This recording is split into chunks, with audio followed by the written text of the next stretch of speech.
बाळासाहेबांच्या तमाम शिवसैनिकांना तुमच्या ह्या अनिश गाढवेचा, बाळासाहेबांच्या लहानशा शिवसैनिकाचा आणि शिवसेनेच्या प्रवक्त्याचा मानाचा जय महाराष्ट्र. फक्त मुंबऱ्यात येऊन दाखवा, मुंबऱ्यामध्ये तुम्ही पाऊल ठेवून दाखवा.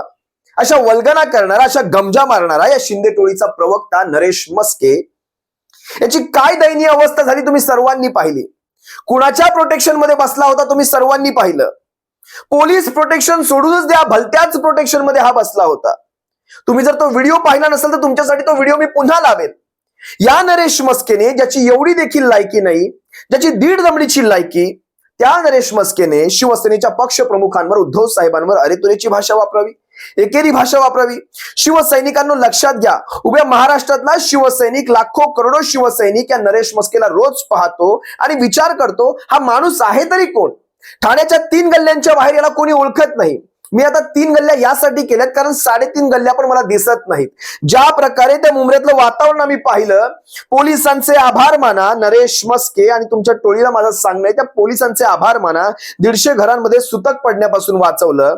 ज्या प्रकारे ठाण्यामध्ये, त्या मुंबऱ्यामध्ये आम्ही पाहत होतो, 150 पावणे 200 लोक, तीही जबरदस्तीने जमा करून आणली, त्यातही गुंड बसवलेले, ते दीड दमडीचे तुमचे गुंड, आणि तुम्ही स्वतः त्या 150 जणांमध्ये. आम्हाला नवल वाटलं, याला 3.5 गल्ल्यांचं तरी बिरुद का द्यावं, याला 3.5 गल्ल्यांचं तरी विशेषण का लावावं. कारण 3.5 गल्ल्यांमध्ये देखील हजारो लोक असली पाहिजे होती, तिथे फक्त 150 पावणे 200 लोक. आणि हा माणूस उद्धव साहेबांना चॅलेंज करतोय, शिवसैनिकांना चॅलेंज करतोय, म्हणतोय तुम्ही मुंबऱ्यामध्ये येऊन दाखवा, तुम्ही मुंबऱ्यामध्ये पाऊल ठेवून दाखवा. उद्धव साहेब तर आलेच आले, ताफा देखील आला. जवळपास 30,000 मुंबऱ्यातला शिवसैनिक, कल्याण मधला शिवसैनिक, ठाण्यामधला शिवसैनिक मुंबऱ्यामध्ये उतरला. आणि विशेषतः त्या मुंबऱ्यातल्या शिवसैनिकांचे विशेष आभार. त्यांनी सबंध त्या एरियाला कडं करून घेतलं होतं. सबंध एरियाला त्या मुंबऱ्यातल्या शिवसैनिकांचे त्यांनी जो स्टेज बांधला, त्या स्टेजवरून उद्धव साहेबांनी भाषण दिलं, उभ्या गद्दारांनी ते ऐकलं. लक्षात घ्या, मला नवल वाटतं या असल्या फुटकळ प्रवक्त्यांचं आणि त्यांच्या त्या फुटकळ विचारांचं. ह्या प्रवक्त्यांनी उद्धव साहेबांविषयी अरेतुरेची भाषा वापरताना आपल्या शिल्लक राहिलेल्या त्या शिंदे टोळी नावाच्या गटाची उरली सुरली सारी लक्तर काढून टाकली. हा शिंदे टोळीचा प्रवक्ता कशा प्रकारे प्रोटेक्शन मध्ये बसला होता, एक क्षण तुम्ही जरा पहा, त्यानंतर मी पुढे माझं विश्लेषण करतो. अश्विन, या शाखेच्या बाहेरच आहे मी सध्या, आणि इथे घोषणाबाजी हे थोड्या वेळापूर्वी सुरू होती, मात्र पोलिसांनी असं आवाहन केलं, त्यामुळे थोडी शांतता सध्या तरी आहे. इथे आपण पाहताय सगळे नेते आणि सर्व लोक आपल्यावर नेते आहेत, नरेश मस्के असतील किंवा मीनाक्षी शिंदे असेल, आणि इथे घोषणाबाजीला आता सुरुवात झाली आहे. पहिल्यांदाच उद्धवराव जगताप हे आपल्याशी बोललेले आहेत, एखाद्या प्रसार माध्यमांशी बोललेले आहेत. आणि या व्हिडिओ नंतर तुम्हाला सर्वांना कळालं असेल कशा प्रकारे हा प्रोटेक्शन मध्ये बसलाय आणि शिवसैनिकांना सांगतोय मुंबऱ्यामध्ये येऊन दाखवा. अरे शिवसैनिक देखील आले, उद्धव साहेब देखील आले, तुमच्या बुडाखाली बॉम्ब देखील लावून गेले, तुमची दिवाळी तिथेच साजरी करून गेले. त्या पोलिसांचे आभार माना, त्यांचे पाय धुवून पाणी प्या, त्यांचे पाय धुवून पाणी प्या. जर त्यांनी ते बॅरिकेड्स काढले असते ना, अनर्थ घडला असता, तिथे अनर्थ घडला असता. मुंबऱ्याची शाखा शिवसेनेच्या ताब्यात येणार म्हणजे येणारच. आमच्या पक्ष प्रमुखांनी त्या दिवशी तिथे उभं राहून ठासून सांगितलेलं आहे. पुढच्या लढाया या कोर्टामध्ये देखील होणार आहेत, कागदपत्रांवर होणार आहेत. पण शिवसैनिकांना एक गोष्ट लक्षात घ्या, ज्यांना मुंबऱ्याची साधीशी शाखा कब्जा करता येईना, त्यासाठी यांना एवढं मोठं प्रोटेक्शन घ्यावं लागलं. आणि कुणाचं प्रोटेक्शन घ्यावं लागलं तर तुम्ही विचार करा. मागे काही दिवसांपूर्वी तो एक यांच्याच टोळीचा एक आमदार, ज्याने आग्या मोहोळचा विषय काढला होता, मला वाटतं संजय गायकवाड. हा संजय गायकवाड एक कलंकित व्यक्तिमत्व. हा संजय गायकवाड म्हणतो आम्ही शिवसेना भवन सुद्धा ताब्यात घेऊ शकतो. या संजय गायकवाडच्या अकलेच्या दिवाळखोरीचं दर्शन मला तिथेच आलं. शिवसेना भवन हा शब्दही तुझ्या तोंडातून आला नाही पाहिजे. संजय गायकवाड, तुम्ही ते आग्या मोहोळचं उदाहरण दिलं होतं. त्या आग्या मोहोळच्या माशा फक्त डसतात, आग्या मोहोळच्या माशा फक्त डसतात. जर शिवसेना भवन हे नाव जरी तोंडात घेतलं तर शिवसैनिक हा ढाण्या आणि नरभक्षी वाघ आहे. ढाण्या नरभक्षी वाघ आहे शिवसैनिक.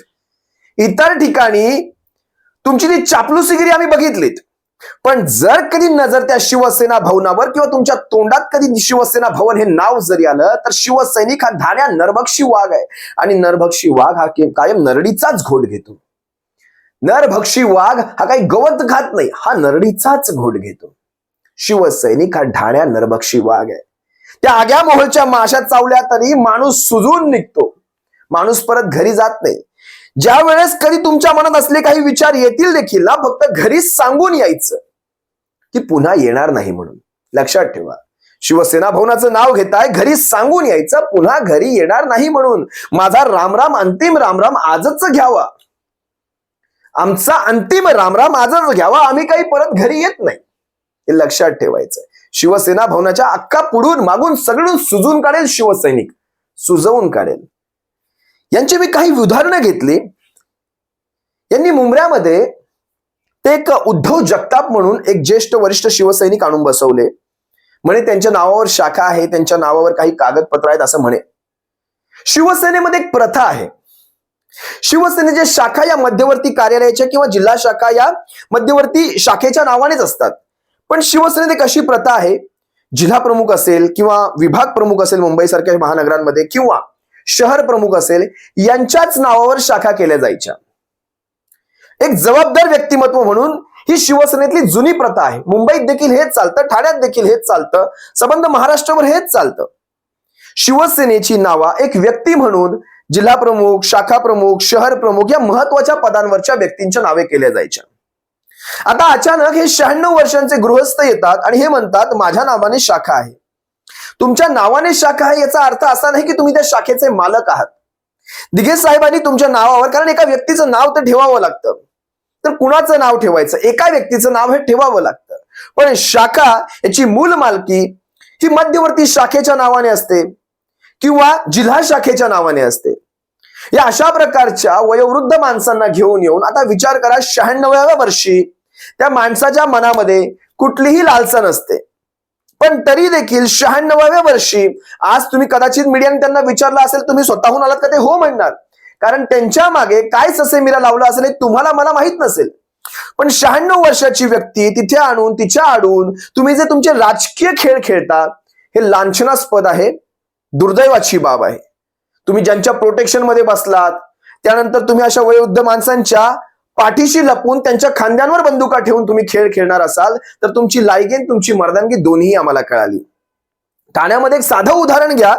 दिवाळी पहाटच्या निमित्ताने ज्यावेळेस यांनी दिवाळी पहाटचा कार्यक्रम ठेवला, यांना खात्री होती दिवाळी पहाटच्या कार्यक्रमामध्ये आमच्या कार्यक्रमाला गर्दी जमेल की नाही जमणार. त्यामुळे ती गर्दी जमवण्यासाठी का होईना एक अशा प्रकारचं कॅरेक्टर बोलवायचं ज्याचा स्वतःचा एक क्राऊड असतो. त्यामुळे त्यांनी गौतमी पाटीलला बोलवलं आणि गौतमी पाटीलच्या नावाखाली स्वतःची गर्दी दाखवली. विषय किंवा विरोध हा गौतमी पाटीलचा नाही, तिच्या कलेचा नाही, पण सांस्कृतिक कार्यक्रमामध्ये ज्यावेळेस बिभत्स असं कृत्य केलं जातं, ज्यावेळेस असांस्कृतिक असं कृत्य केलं जातं, अशा काही हातवारे केले जातात, हावभाव केले जातात, त्याला विरोध आहे. गौतमी पाटील या व्यक्तीला म्हणून आमचा विरोध नाही, पण ज्या प्रकारे गौतमी पाटीलचा नाच करून तो आलेला जमाव आपला कसा आहे दाखवण्यामध्ये तुम्ही दिवस रात्र प्रयत्न करत होता दिवाळी पहाटच्या दिवशी, ते पाहून आम्हाला तुमच्या बुद्धीची कीव आली व महाराष्ट्र पाहत होता. सांस्कृतिकपणाचं आणि ठाण्याचं एक जुनं नातं आहे. ठाणे हे सांस्कृतिक शहर म्हणून ओळखलं जातं. मला वाटत नाही याआधी कधी ठाण्यामध्ये गौतमी पाटीलने डान्स केला असेल म्हणून किंवा नृत्य सादर केलं असेल म्हणून.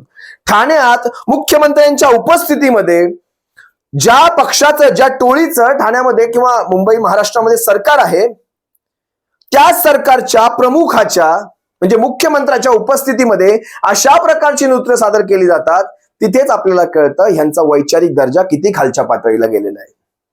असो, ज्यांनी महिलांवर हात उचलले, ज्या ठाण्यामध्ये ह्यांच्या ठाण्यामध्ये महिला सुरक्षित नाहीत, युवक सुरक्षित नाहीत, संबंध ठाणेभर ड्रग्सचं एक जाळं पसरत चाललंय.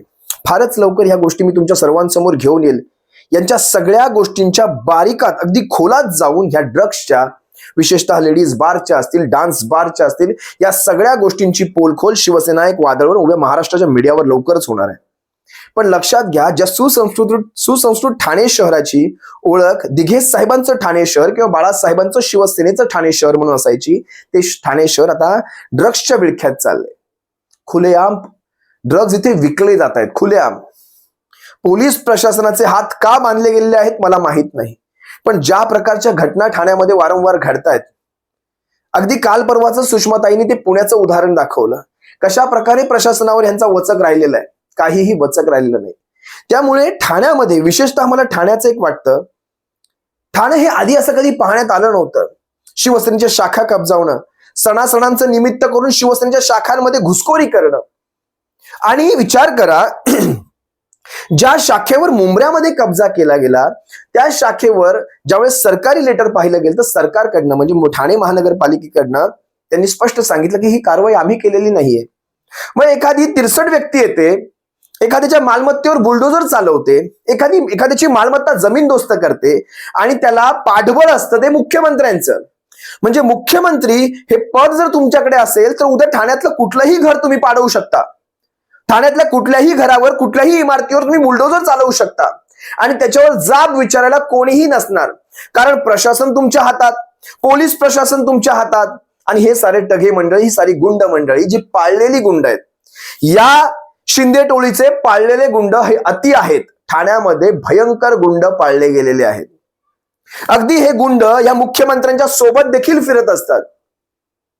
तुम्ही अनेकदा पाहिलं असाल कोण कोण गुंड मुख्यमंत्र्यांच्या मागे पुढे असतात. अहो सोडा होय सगळं, ह्यांच्या घरामध्ये गणपतीला तो एल्विश यादव सारखा माणूस येऊन आरती करून जातो.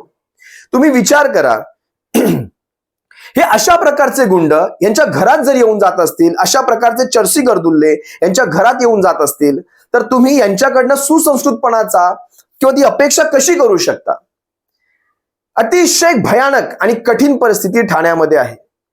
विशेषतः यांचे हे नरेश मस्केंसारखे जे प्रवक्ते आहेत किंवा हे टोळीचे गटाचे जे प्रवक्ते आहेत, या प्रवक्त्यांकडनं जी चिथावणीखोर वारंवार भाषा केली जाते, वारंवार यांच्याकडनं अशी काही विधानं होतात जेणेकरून दोन समाजामध्ये भांडणं लागतील आणि जेणेकरून एक असं वातावरण तयार होईल ज्याचं खापर हे कायम शिवसेना उद्धव बाळासाहेब ठाकरेंच्या पाठीशी पुढायला कायम तयार असतील.